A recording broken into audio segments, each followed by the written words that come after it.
রাধে রাধে। নমস্কার আমার সকল ভক্তবৃন্দদের। সনাতন ধর্মে আমাদের প্রতিদিনের জীবনযাত্রা এবং খাদ্য অভ্যাস নিয়ে অত্যন্ত সূক্ষ্ম ও গভীর আলোচনা করা হয়েছে।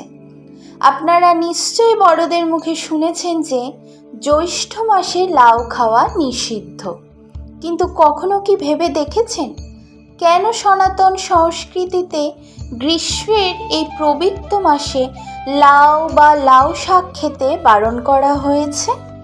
এর পেছনে কি কোনো আধ্যাত্মিক রহস্য আছে, নাকি লুকিয়ে আছে কোনো অমঙ্গলের সংকেত? আজকের ভিডিওতে আমরা শাস্ত্র এবং প্রাচীন জ্যোতিষ বিজ্ঞানের আলোকে এর আসল সত্যটা জানব। তাহলে চলুন শুরু করা যাক। সনাতন শাস্ত্র এবং জ্যোতিষশাস্ত্রে তিথি ও মাস অনুযায়ী নির্দিষ্ট কিছু সবজি বর্জনের নির্দেশ দেওয়া হয়েছে।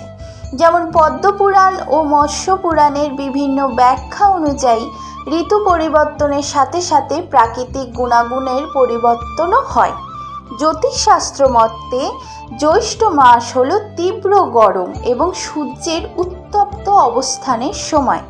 প্রাচীন জ্যোতিষী এবং ঋষিদের মতে এই মাসে নির্দিষ্ট কিছু সবজি বা শাক মানুষের শরীরে নেতিবাচক প্রভাব ফেলে, যা মানসিক শান্তি বিঘ্নিত করে এবং সংসারে অমঙ্গলের ছায়া ডেকে আনে।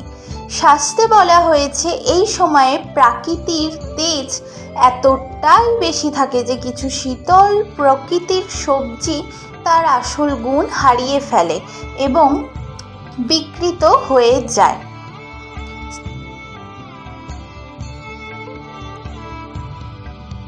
অনেকে মনে করতে পারেন যে এটি একটি কুসংস্কার, কিন্তু আমাদের সনাতন ধর্মের প্রতিটি রীতির পেছনেই রয়েছে গভীর বিজ্ঞান।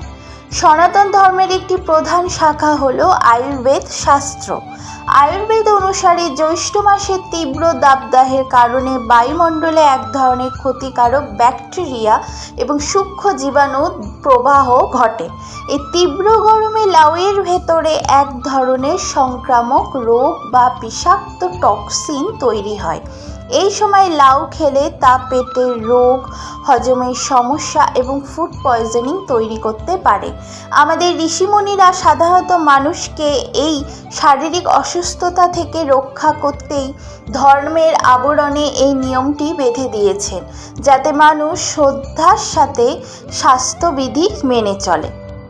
সুতরাং বুঝতেই পাচ্ছেন, সনাতন ধর্মের কোনো নিয়মই ভিত্তিহীন নয়। জ্যৈষ্ঠ মাসে না খাওয়ার পেছনে মূল উদ্দেশ্য হলো মানব দেহের কল্যাণ এবং সুস্থতা বজায় রাখা। আপনারা কি আপনাদের বাড়িতে এই নিয়মটি পালন করতে দেখেছেন, নাকি আপনারা পালন করা শুরু করে দিয়েছেন? কমেন্ট করে কিন্তু অবশ্যই জানাবেন। সনাতন ধর্মের এমন অজানা শাস্ত্রীয় এবং আধ্যাত্মিক তথ্য নিয়মিত পেতে আমাদের বৈদিক পাঠ চ্যানেলটি এক্ষুনি সাবস্ক্রাইব করুন এবং ভিডিওটি সকলের সাথে শেয়ার করে পুণ্য লাভ করুন। ভালো থাকুন, সুস্থ থাকুন। কমেন্টে কিন্তু সবাই জয় সনাতন ধর্মের জয় অবশ্যই লিখে যাবেন। রাধে রাধে বন্ধুরা।